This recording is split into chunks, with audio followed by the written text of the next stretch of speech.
بسم اللہ الرحمن الرحیم۔ السلام علیکم دوستو، تاریخ میں اونچے مرتبت اور صالح حکماں کا ذکر ہوا ہے۔ ان میں سے ایک حضرت لقمان حکیم علیہ السلام بھی ہیں۔ آپ کا اسم مبارک قرآن میں 2 مرتبہ ذکر ہوا ہے اور قرآن کا سورت نمبر 31 بھی انہی کے نام سے ہے۔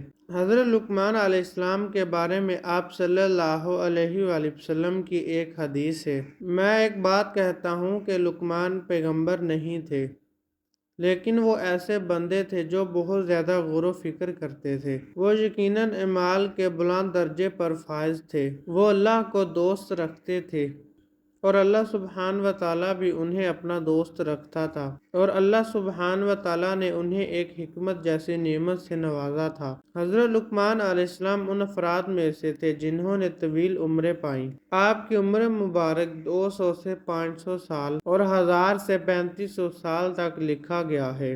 آپ کا سلسلہ نسب یوں بیان کیا جاتا ہے: لقمان بن عنقا بن مزید بن سارون ہے۔ آپ علیہ السلام کا لقب ابو الاسود تھا۔ بعض انہیں حضرت ایوب علیہ السلام کا بھانجا یا خالہ کا بیٹا لکھتے ہیں۔ وہ افریقہ کے دیہات نوبہ کے رہنے والے تھے، اس لیے ان کا رنگ سیاہ اور پاؤں موٹے موٹے تھے۔ وہ ایک عرصہ تک بنی اسرائیل کے ایک بادشاہ کین بن اسر کے غلام رہے، لیکن ان کی حکمت کی وجہ سے ان کے ارباب نے انہیں آزاد کر دیا تھا۔ حضرت لقمان علیہ السلام حضرت داؤد علیہ السلام کی حکومت کے 10ویں سال دنیا میں تشریف لائے۔ اللہ سبحانہ و تعالیٰ نے انہیں ایک حکمت کی نعمت سے نوازا تھا۔ انہوں نے دنیا کے مختلف حصوں میں اپنی زندگی گزاری اور وہ حضرت یونس علیہ السلام کے زمانے تک زندہ رہے۔ ایک حدیث میں آیا ہے کہ حضرت لقمان علیہ السلام نے اپنے بیٹے سے فرمایا: اے میرے بیٹے، میں نے 400 پیغمبروں کی خدمت کی ہے۔ میں نے ان کے کلام سے 4 باتیں اخذ کی ہیں۔ جس وقت تم اپنی نماز کی حالت میں ہو تو اپنے دل کی حفاظت کرو۔ جس وقت تم دسترخوان پر بیٹھے ہو تو اپنے گلے کو محفوظ کرو، یعنی حرام مال سے بچاؤ۔ جب تم کسی دوسرے کے گھر جاؤ تو اپنی آنکھ کو بچاؤ، یعنی نامحرم پر نگاہ ڈالنے سے باز رہو، اور جب لوگوں کے درمیان جاؤ تو اپنی زبان کا خیال رکھو۔ کہا جاتا ہے کہ حضرت لقمان علیہ السلام نے اپنی زندگی کا بیشتر حصہ فلسطین اور بیت المقدس میں گزارا ہے، اور ان کی قبر فلسطین کے ایک بندرگاہ ایلا میں ہے۔ ایک روایت میں آتا ہے کہ کسی شخص نے حضرت لقمان علیہ السلام سے پوچھا کہ کیا تم ہمارے ساتھ بھیڑ بکریاں نہیں چراتے تھے؟ حضرت لقمان علیہ السلام نے کہا: ہاں ایسا ہی ہے۔ تو اس نے پوچھا: آپ مجھے یہ بتائیں کہ آپ کو علم و حکمت کہاں سے حاصل ہوئی؟ آپ تو کسی مدرسہ میں بھی نہیں پڑھے۔ مجھے یہ حکمت اللہ سبحانہ و تعالیٰ کی مرضی، سچ بولنے، ایمانداری اور بیہودہ باتوں سے بچنے کی وجہ سے حاصل ہوئی ہے۔ حضرت لقمان علیہ السلام کے اپنی فرزند کو وہ 10 نصیحتیں جو قرآن کی 5 آیات میں لکھی ہوئی ہیں، عقائد، اخلاق اور آداب معاشرت کا مجموعہ ہے۔ یہ قرآن پاک کی سورۃ لقمان میں موجود ہے۔ کسی چیز کو اللہ سبحانہ و تعالیٰ کا شریک نہ ٹھہراؤ، کیونکہ شرک بہت بری چیز ہے۔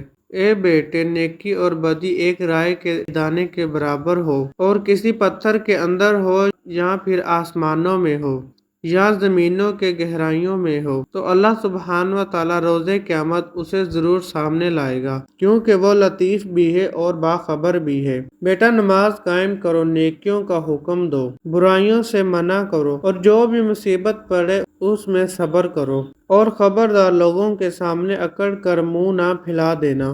زمین پر اکڑ کر نہ چلنا، خدا مغرور اور اکڑ کر چلنے والے لوگوں کو پسند نہیں فرماتا۔ اور اپنی رفتار میں میانہ روی سے کام لینا، اور اپنی آواز کو دھیما رکھنا، اور سب سے بدتر آواز گدھے کی آواز ہوتی ہے۔ آپ صلی اللہ علیہ وآلہ وسلم سے منقول ہے کہ ایک دن حضرت لقمان علیہ السلام دوپہر کو سو رہے تھے۔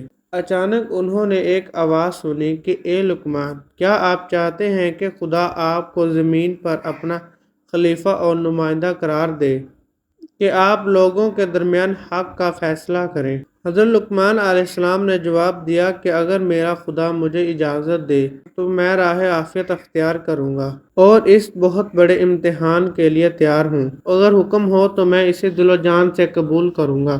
کیونکہ میں جانتا ہوں کہ اگر تو میرے کندھوں پر ایسی ذمہ داری ڈالے گا تو میری ضرور ضرور مدد کرے گا اور مجھے مصیبتوں سے دور رکھے گا۔ فرشتوں نے کہا، اے لقمان، قضاوتوں کی ذمہ داری کیوں قبول نہیں کرتے ہو؟ تو جناب لقمان علیہ السلام نے کہا، لوگوں کے درمیان قضاوت کرنا سب سے مشکل ترین مراحل ہے۔ اگر اللہ سبحانہ و تعالیٰ انسان کی حفاظت کرے تو وہ قابل نجات ہے، اگر وہ غلط راستے پر چل نکلے تو بہشت کا راستہ اس کے لیے منحرف ہے۔ جس شخص کا سر دنیا میں نیچے اور آخرت میں اونچا ہو تو وہ اس سے کئی بہتر ہے جس کا سر دنیا میں بلند اور آخرت میں نیچا ہو۔ جو شخص دنیا کو آخرت پر ترجیح دیتا ہے تو اسے دنیا بھی نہیں ملتی اور آخرت سے بھی ہاتھ دھو بیٹھتا ہے۔ فرشتے حضرت لقمان علیہ السلام کی یہ بات سن کر حیران رہ گئے۔ آپ علیہ السلام اس گفتگو کے بعد سو گئے۔ اللہ سبحانہ و تعالیٰ نے ان کے دل میں حکمت کا نور روشن کیا۔ جب وہ نیند سے بیدار ہوئے تو ان کی زبان پر حکمت جاری ہوئی۔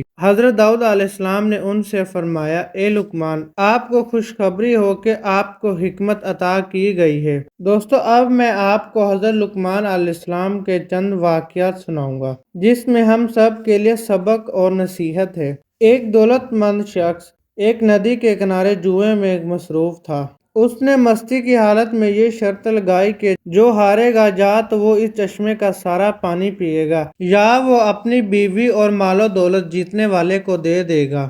دولت مند شخص وہ شرط ہار گیا اور جیتنے والے شخص نے دولت مند شخص سے اس کی بیوی اور مال و دولت کا مطالبہ کیا۔ اب وہ بہت بڑی مشکل میں پھنس چکا تھا۔ اس نے ایک دن کی مہلت مانگی اور جا کر حضرت لقمان علیہ السلام سے مدد مانگی کہ وہ اسے اس مصیبت سے نکالیں۔ حضرت لقمان علیہ السلام نے کہا، میں تمہیں صرف ایک شرط پر اس مصیبت سے نجات دلاؤں گا۔ وہ شرط یہ ہے کہ تم آج کے بعد جوا نہیں کھیلو گے۔ اس مالدار شخص نے حضرت لقمان علیہ السلام کی شرط قبول کر لی۔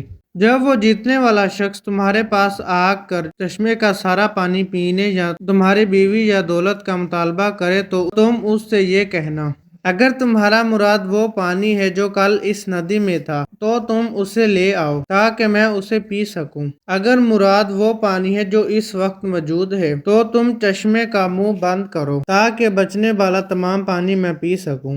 اگر تمہاری مراد وہ پانی ہے جو آئندہ آنے والا ہے تو آئندہ وہ پانی ابھی تک آیا نہیں ہے، لہذا صبر سے کام لو۔ اس دولت مند شخص نے جیتنے والے شخص کے سامنے یہی مطالبات رکھے تو اس کے پاس کوئی چارہ کار نہیں رہا اور اس کا منہ بند ہو گیا۔ یہی وہ مقام ہے کہ جب حضرت لقمان علیہ السلام کی حکمت آشکارا ہوئی اور لوگوں نے انہیں پہچانا۔ تاریخ انبیاء کے مطابق یہ دولت مند شخص حضرت لقمان علیہ السلام کا مالک کین تھا جس نے 30 مثقال سونے کے عوض میں حضرت لقمان علیہ السلام کو خریدا تھا۔ اس نے اس واقعے کے بعد حضرت لقمان علیہ السلام کو آزاد کر دیا تھا۔ ایک دن حضرت لقمان علیہ السلام کے ارباب نے ان سے کہا کہ ایک بھیڑ کو ذبح کرو اور بہترین کر کے میرے لیے پکا کر لاؤ۔ حضرت لقمان علیہ السلام نے ایک بھیڑ ذبح کی اور اس کا دل اور زبان پکا کر اپنے ارباب کے سامنے لائی۔ اگلے دن پھر سے آپ کے ارباب نے کہا کہ بھیڑ کے اعضاء میں سے بہترین اعضاء پکا کر لے آؤ۔